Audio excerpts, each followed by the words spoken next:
Jadi kita ikuti sunnah-sunnah Nabi, jaga malam, guna wangi-wangi. Selepas itu kita menghadap Allah, sembahyang solat sunat wudhu. Usalli sunnatal wudu raka'ataini lillahi ta'ala. Selepas 2 rakaat rupanya masih lama lagi azan subuh, solat sunat taubat sebab kita banyak dosa. Selepas itu solat sunat tahajud. Selepas itu solat sunat hajat. Apa hajat-hajat? Untuk hajat istri, hajat suami, hajat anak, hajat negeri. Selepas itu sembahyang solat sunat witir tutup. Selepas itu duduk berzikir menunggu azan. Zikirnya 3. Yang pertama istighfar. Astaghfirullahalazim alladzi la ilaha illa huwal hayyul qayyum wa atubu ilaih. Selepas itu selawat. Allahumma shalli ala sayyidina Muhammad wa ala ali sayyidina Muhammad. Selepas itu tahlil. Afdhalu dzikri fa'alam annahu la ilaha illallah. La ilaha illallah. Ada orang berzikir dia suka bersuara, astagfirullahalazim, astagfirullahalazim, astagfirullahalazim.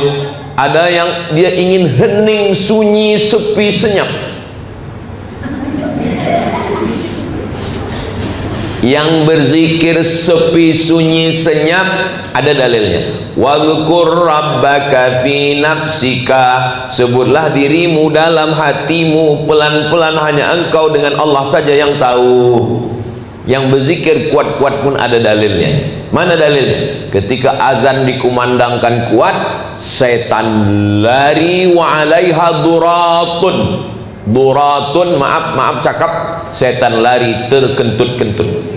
Itu maka azan kuat. Allahu akbar, Allahu akbar. Itu dalil azan. Maka kalau kita membacakan ayat-ayat ruqyah menghalau hantu setan, yang dipakai itu yang kuat, bukan yang pelan. Allahu la ilaha illa huwal hayyul qayyum. Bukan itu yang dipakai kuat. Allahu la ilaha illa huwal hayyul qayyum. La tak, sebab supaya masuk ke telinganya, masuk ke otaknya, masuk ke tangkai jantungnya, masuk ke hatinya, keluar, masuk ke tulang sumsumnya, keluar semua hantu setan yang mengganggu dia. Lalu kemudian selepas itu pagi, kalau puan memasak atau beli makanan, jaga semua keluarga.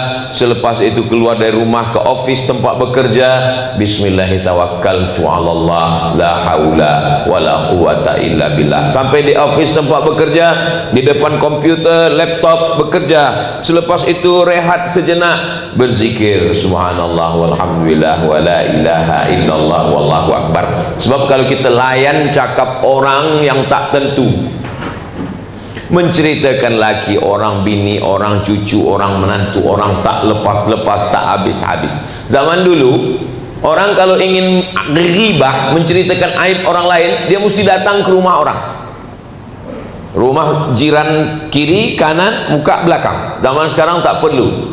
Kunci pintu pagar, kunci pintu rumah, kunci pintu bilik pun sibuk menceritakan orang. Di mana? Grup WhatsApp. Mulut terkunci, tangan berbicara. Al-yawma nakhtimu ala afwahihim wa tukallimuna aydihim. Mulut terkunci, tangan berbicara. Jadi memang godaan untuk berbuat dosa di zaman kita sekarang ini lebih hebat daripada zaman dulu. Tapi kalau ada orang yang sekarang berkata, kenapalah saya ini hidup zaman sekarang, Ustaz Abdul Somad?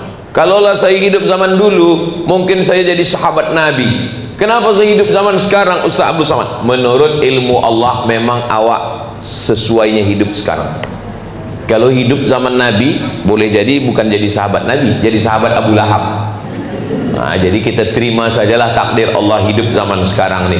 Jangan berkecil hati, jangan bersusah hati. Saya tidak pernah mengutuk takdir, menyalahkan nasib. Saya hidup lahir tahun 1977, sekarang 2024 sampai ke Brunei Darussalam. Bila saya sebut 177, banyak yang tak percaya. Saya tengok Ustaz Somad ni umurnya macam 27. Umur ini bukan masalah angka, tapi masalah rasa. Jadi kalau kita rasa kita muda, ya kita muda. Kalau kita rasa tua, kita tua. Jadi kita selalu merasa bahwa umur kita masih ada lagi dikirimkan Allah. Kalau kau bagi aku esok pagi hidup, ya Allah, berarti esok pagi aku masih boleh beramal soleh. Kalau kau matikan aku malam ini ya Allah, berarti memang esok pagi kita tak ada dosa lagi. Orang beriman tak pernah berkecil hati, tak pernah takut, tak pernah khawatir. Saya bagi tahu ke istri, ke anak-anak saya pergi ke Sabah, ke Sarawak, ke Brunei Darussalam, ke Semenanjung, ke Aceh, ke Kalimantan, ke Sulawesi, setahun 4 hari.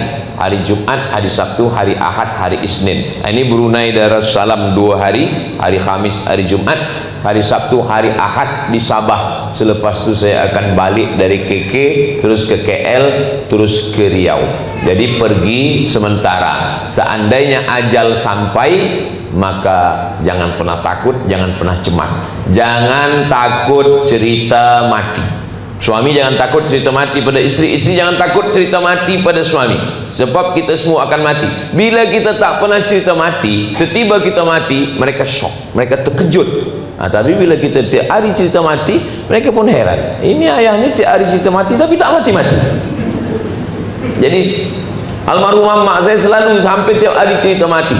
Nanti bila aku mati, aku tak ada anak perempuan, aku ingin supaya tak sakit-sakit, aku ingin supaya lepas mandi bersih mati sebab kamu. Jadi kita semua pun merasa siap, tidak terkejut. Kenapa? Karena memang hidup ini pasangannya adalah mati. Muda itu pasangannya adalah tua, sehat itu pasangannya adalah sakit. Berani hidup, berani menghadapi mati. Takut mati, jangan hidup. Takut hidup, mati saja. Jadi boleh. Siapa yang nak tulis di baju t-shirt boleh. Berani hidup, tak takut mati. Takut mati, jangan hidup. Takut hidup, mati saja. Tapi baju yang bertulis macam ni jangan bawa sembahyang Jumat. Nanti orang belakang baca, betul juga kata dia. Jadi puan-puan yang dimuliakan Allah Subhanahu wa taala, selepas kita biasakan mendengar zikir-zikir ini, hidupkan diri kita mengikuti sunnah Nabi sallallahu alaihi wasallam dari mulai terbit matahari sampai tenggelam matahari sampai malam. Jangan tidur terlampau malam sebab susah bangun untuk tahajud malam. Jadi usahakan cepat tidur. Bismika Allahumma ahya wa amut. Jangan baca sekarang, boleh tertidur. Kadang tak dibaca pun tertidur. Ada orang susah nak tidur, kena penyakit insomnia. Saya ni Ustaz Somad, susahlah tidur. Bila awak tertidur, sembahyang Jumat waktu khatib naik ke atas. Bila khatib dah naik, menguap tu. Orang yang tertidur itu ada 2 sebab. Yang pertama digoda syaitan, yang kedua kurang gizi. Maka kita mesti makan yang sihat-sihat, yang tidak ada banyak mengandung penyakit. Dari mana makanan penyakit itu datang? Al-ma'idatu baitu kullida. Perut adalah rumah segala penyakit. Semua penyakit itu datang daripada perut. Itu maka kata Nabi, kulu makanlah, washrabu minumlah, wala tusrifu, jangan berlebih-lebih. Kenapa kita disuruh makan buah dulu? Sebab bila kita dah makan buah, perut kita kenyang, sikit kita makan nasi. Kenapa kita disuruh mengunyah? Sebab orang yang mengunyah banyak, itu dia cepat kenyang. Orang kalau mengunyah banyak, tapi kalau kunyahnya sikit, kanan kiri gol, dia lambat kenyang. Kalau lambat kenyang, banyak yang dimakan. Nanti mungkin orang bercakap, ini Ustaz Somad ini kurus ini karena kurang makan. Bukan, saya kurus ini bukan kurang makan, memang sudah takdir saya begitu. Saya makan sebanyak apapun tak bertambah-tambah. Jadi pernah ada doktor di Batam, kata dia, Ustaz Somad, saya tengok Ustaz ni kurus betul, kalau boleh Ustaz agak gemuk sikit supaya orang segan. Rupanya kalau kita kurus orang tak segan. Kata dia, cuba Ustaz kalau gemuk sikit orang segan. Macam mana caranya doktor? Ustaz minum susu sehari 3 kali. Pagi 1 gelas, siang 1 cawan, malam. Saya cuba 1 bulan minum. Selepas tu saya timbang, tak bertambah-tambah. Macam mana ni doktor? Kata doktor, berarti Ustadz memang sudah takdir Allah, terima sajalah takdir. Saya cuma ingin nak katakan, yang kurus tak apa-apa, yang gemuk pun tak apa-apa, yang penting sihat. Jangan pikirkan cakap orang. Hidup ini sebenarnya tak susah, hidup ini tak payah. Yang payah itu memikirkan komen manusia. Sebab memikirkan manusia ini, dulu bila kita duduk di rumah hari Ahad, cuti kita di rumah, kepala kita tak pening, sebab kita tak jumpa orang yang komen kita. Sekarang bila kita cuti hari Ahad, duduk di rumah, makin pening kepala. Kenapa? Semua orang komen, FB komen, Instagram komen, TikTok komen. Maka saya tak ada baca komen. Jadi kalau ada puan yang komen di Instagram Ustadz Abdul Somad, itu iya ke Ustaz tak ada baca? Ada juga saya baca sikit-sikit. Tapi saya tak ingat. Saya baca sikit, lepas tu saya lupa. Dan saya tak tahu itu semuanya ada admin yang uruskan, yang posting semua, mereka yang buat. Saya bagi tahu, jangan bagi tahu saya password. Sebab bila saya tahu nanti saya balas haters itu semua. Halakam ru'un lam ya'rif qadrahu. Celakalah orang yang tak tahu siapa dirinya. Bila kita tahu diri kita orang yang pemarah, kita cepat naik darah, kita nak mengamuk, telah lepas tu kita main. Sementara orang yang memaki-maki kita, yang komen kita, kita pun tak kenal. Bila kita cek follower dia, 0. Rupanya dia pakai fake account. Jadi kita boleh gila lama-lama dengan sosial media. Jadi saya posting, lepas itu serahkan pada Allah SWT. Jangan habiskan waktu untuk sesuatu, kerana Allah SWT akan minta kita pertanggungjawaban. Yang ditanya Allah pertama kali bukan berapa anak kamu, enggak. Yang ditanya Allah bukan berapa kali kamu haji, tidak. Yang pertama ditanya Allah adalah an umrihi, umur kamu habisnya kemana saja. Abdul Somad, kemana umur kamu habis? Saya belajar di pondok 6 tahun. Okey, selepas tu kemana? Di Kaherah 4 tahun. Okey, selepas tu kemana? Maghribi 2 tahun. Okey, selepas tu kemana? Lepas tu balik menjadi pensyarah 11 tahun. Lepas tu kemana? Lepas tu terbang ke sana, terbang ke sini, terbang ke sana, terbang ke sini, menunggu malaikat maut datang. Jadi hidup kita ini sebenarnya menunggu ajal datang. Kalau sudah ajal datang, selesailah semuanya. Jadi kalau ada orang mengadu ke saya, Ustaz Somad, hidup saya ini berat betul, banyak cubaan, sulit, susah, payah. Tenang, kejap lagi berakhir, malaikat maut tak lama lagi datang. Hidup ini memang tempatnya bersusah payah. Laqad khalaqnal insana fi kabad. Kami ciptakan manusia itu dalam keadaan, nampaknya nanti kalau anak ni dah sekolah agak senang sikit. Rupanya anak sekolah kita tak juga senang. Nampaknya nanti kalau anak dah belajar di universiti agak senang sikit. Anak dah universiti tak juga senang. Nampaknya nanti kalau anak ni dah selesai, dah BA, dah MA, dah PhD, senang sikit. Tak juga senang. Nampaknya nanti kalau anak ni dah nikah agak senang sikit. Tak juga senang. Kebahagiaan itu adalah ketika kita bersyukur kepada Allah SWT. Jadi ada anak kecil, kita syukuri kecil. Ada anak sedang belajar di college, kita syukuri. Maka kata Nabi SAW, kalau boleh kamu punya 3 saja cukup. Yang pertama, qalban syakira, hati yang bersyukur. Yang kedua, lisanan zakira, lidah yang berzikir. Yang ketiga, zaujatan solihah, istri yang solihah. Ada yang 3 itu, engkaulah pemilik dunia beserta isinya. Jadi kalau saya tengok dari mata dan wajah tuan-tuan, nampaknya 3-tiganya ada pada tuan-tuan. Yang pertama, qalban syakira. Yang kedua, lisanan zakira. Yang ketiga, zaujatan solihah. Begitu juga dengan puan. Puan pun 3 juga. Hati yang bersyukur, lisan yang berzikir, dan suami yang soleh. Kalau sudah ada, syukur kepada Allah. Ya Ustaz Abdul Somad, saya memang inginkan suami yang soleh, tapi kalau boleh putihlah sikit. Allah bagi ke kita bukan yang kita minta. Allah bagi ke kita yang sesuai menurut ilmu Allah. Allah bagi dia hitam-hitam si tampuk manggis, walaupun hitam ku pandang manis. Kenapa Allah bagi macam itu? Supaya puan tak pusing pening kepala. Cuba kalau dia bagi putih, handsome, mata biru, rambut bulu jagung, lambat dia sikit balik, stres. Allah, betul Ustaz Somad. Allah bagi yang macam itu, 2-3 hari dia tak balik, saya tak apa-apa. Dia ambil orang boleh, ambillah.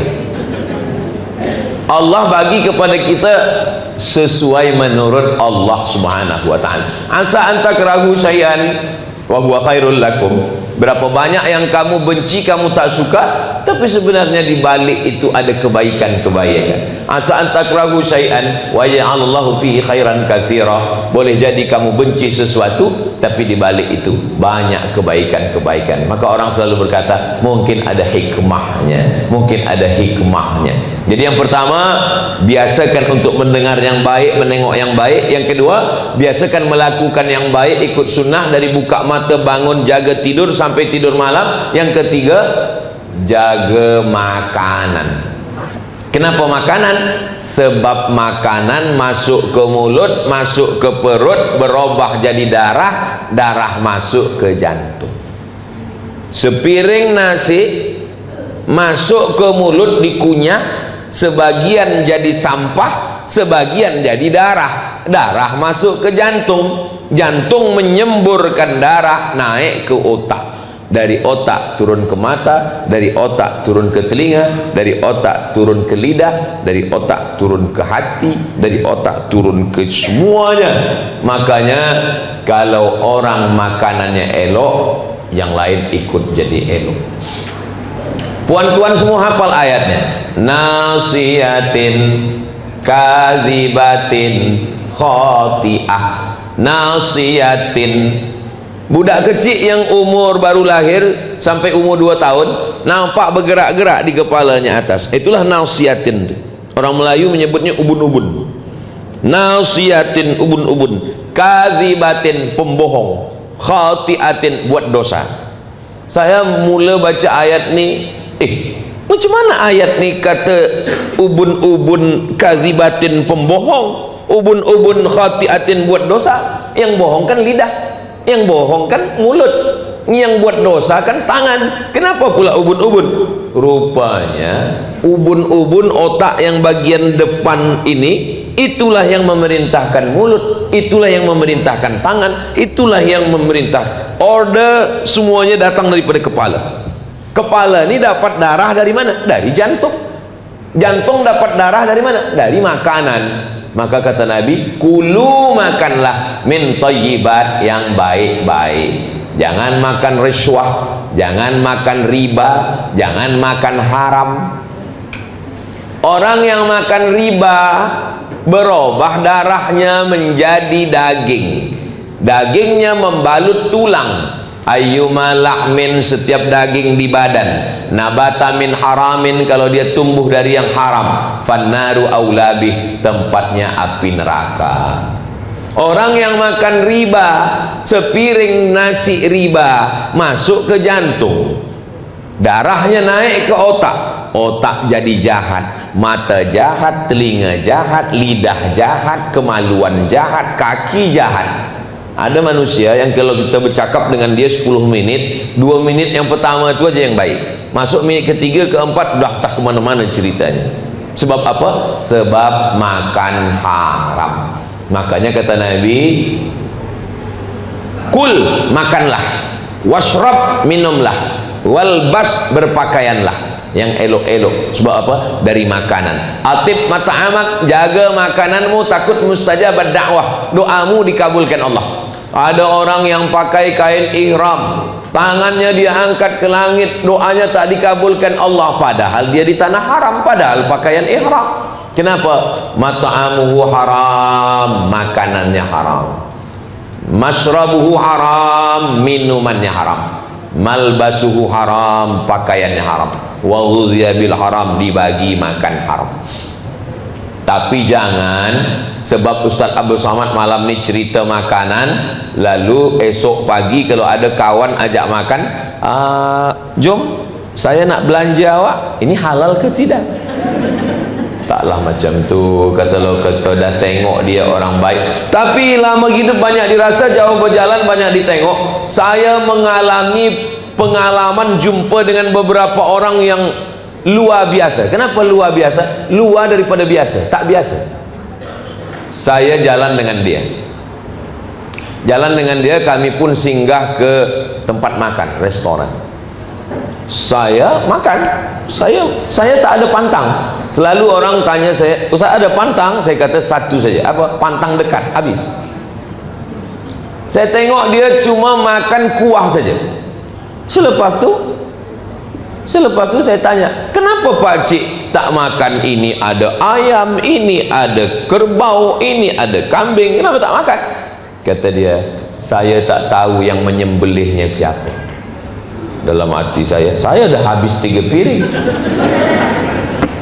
Saya tak fikirkan yang menyembelih siapa, sebab saya tengok rumah makan Padang. Rumah makan Padang orang Minangkabau Islam semua. Kalau dah disebut Minangkabau itu di Sumatera, kalau dah disebut Minangkabau itu Islam. Kalau ada Minangkabau tak Islam, hilang Minangnya, tinggal Kabau. Nah, jadi kalau dah sebut rumah makan Minangkabau, Islam lah dia, takkan dia jual makanan tak sembelih. Tapi rupanya orang ni sangat halus, dia takut ini tak siapa yang menyembelih. Oh, luar biasa. Dia apa makna luar biasa? Luar daripada biasa. Satu ketika saya pergi lagi, jumpa orang, kami makan semua. Kata saya, silakan makan. Makanan tu banyak, tapi yang dia makan satu mangkuk tu aja, yang lain tidak. Selepas makan saya tanya, nampaknya Pak Cik ni diet ni, tak banyak makan. Kenapa cuma makan mangkuk ini, yang lain kenapa tidak? Sebab Ustaz tunjuk tadi yang mangkuk tu aja, yang itulah yang halal, yang lain tak halal. Saya kata memang manusia ni, kalau dah duduk kita sama, halal lah itu semua. Tapi rupanya dia amat sangat halus menjaga makanan. Jadi saya nak bagi tahu, bukan saya nak suruh tuan puan esok macam yang jumpa orang ni. Ini dia luar daripada kebiasaan. Kalau kita dah tahu rumah makan di Brunei Darussalam Islam, ada tulisan Allah Muhammad, tak perlu lagi kita pergi pula ke dapur menengok mana dah potong atau belum, tengok batang leher dia dah betul putus atau tidak. Tak perlu. Sebab apa? Sebab ada qarinah, ada tanda-tanda, ada indikasi bahawa ini sudah Islam, sudah halal. Tapi ada manusia-manusia yang amat sangat takut makan haram. Ustaz Abdul Somad dijemput oleh bank, bukan Islamic bank, konvensional bank, bank yang tak Islam. Ada riba di situ, ya. Ada kami tengok Ustaz Somad tazkirah di bank tak Islam. Memang saya kalau dijemput selalu saya datang. Bank-bank konvensional semua bila jemput saya datang. Tapi biasa lepas sekali itu dia tak jemput lagi. Sebab di situ saya cerita riba ni haram. Huwal awwal wal akhir. Itu yang pertama dan terakhir. Kalau saya dijemput di bank konvensional, bukan Islamic bank, dia bagi air tak saya minum.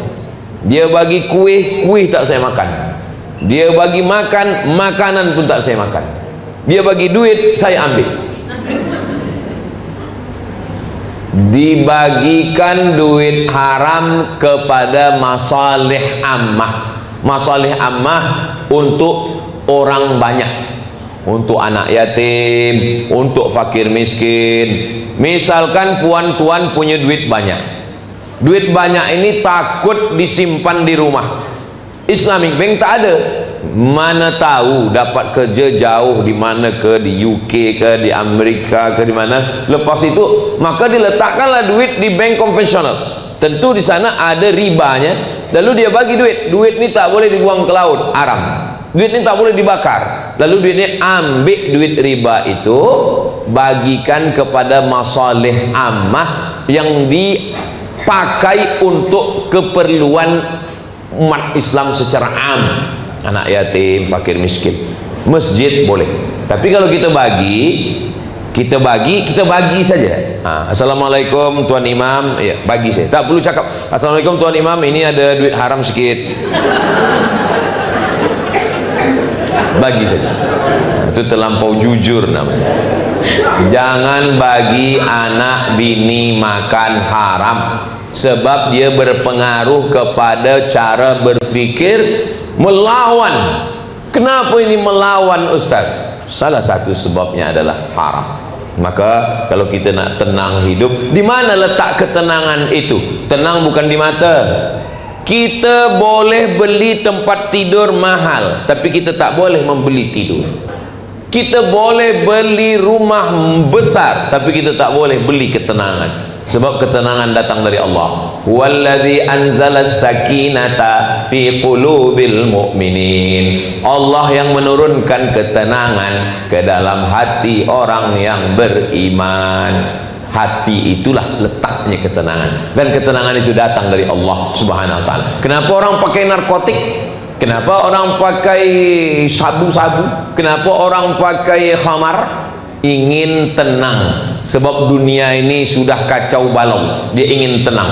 Ketenangan hanya datang dari Allah, dan Allah tidak akan berikan ketenangan ke tempat darah yang haram. Jadi bila kita silap salah dosa, kita bertaubat, kita tinggalkan yang haram-haram ini, kita ikuti yang tiga.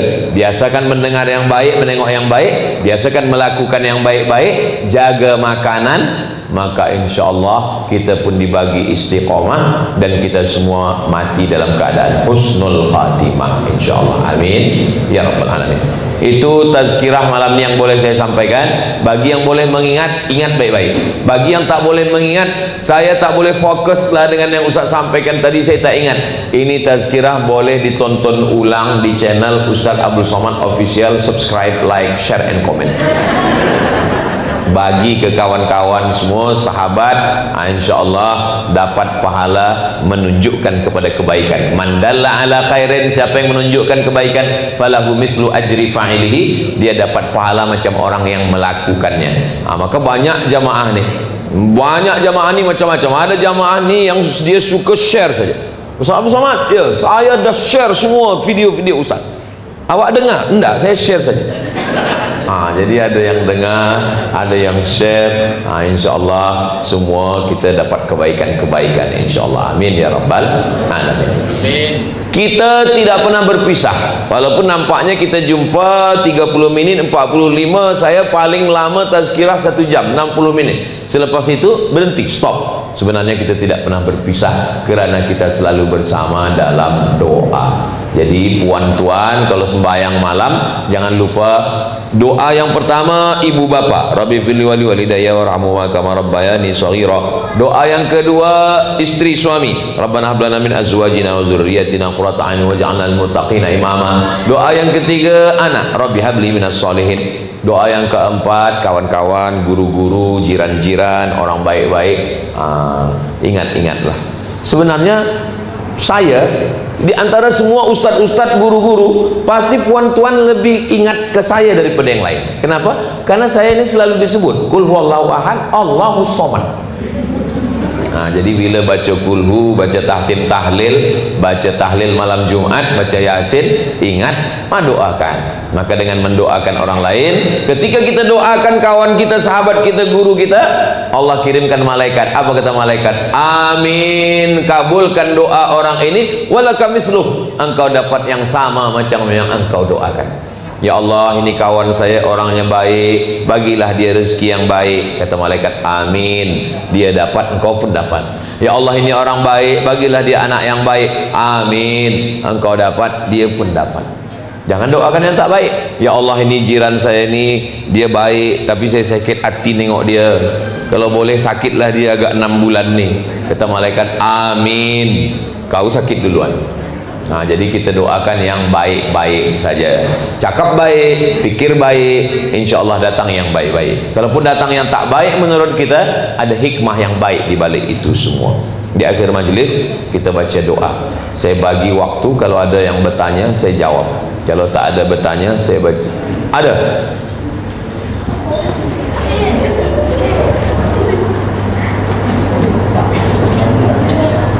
Kalau tuan pergi belanja, pergi berjanja ke kawan-kawan, nampaknya tak ada yang bertanya karena sudah siap-siap makan. Ala hazhi niyah, untuk niat yang baik-baik ini, Al-Fatihah. A'udzubillahi minasyaitonirrajim. Bismillahirrahmanirrahim. Alhamdulillahirabbil alamin arrahmanir rahim maliki yaumiddin. Iyyaka na'budu wa iyyaka nasta'in ihdinas siratal mustaqim siratal ladzina an'amta 'alaihim ghairil maghdubi 'alaihim waladdallin. Amin. Rabbana ighfir lana dzunubana wa liwalidayna warhamhuma kama rabbayana shaghira.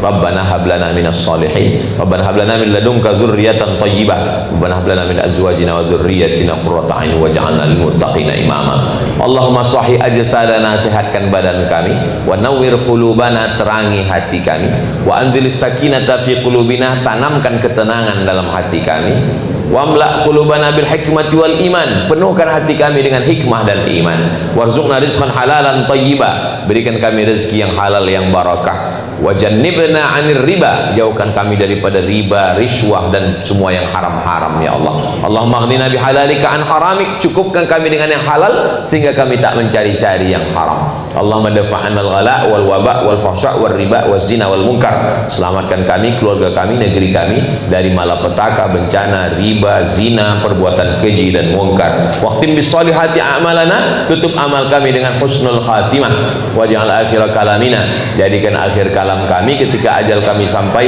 yang terakhir keluar dari mulut kami kalimah la ilaha illallah Muhammadur Rasulullah sallallahu alaihi wasallam.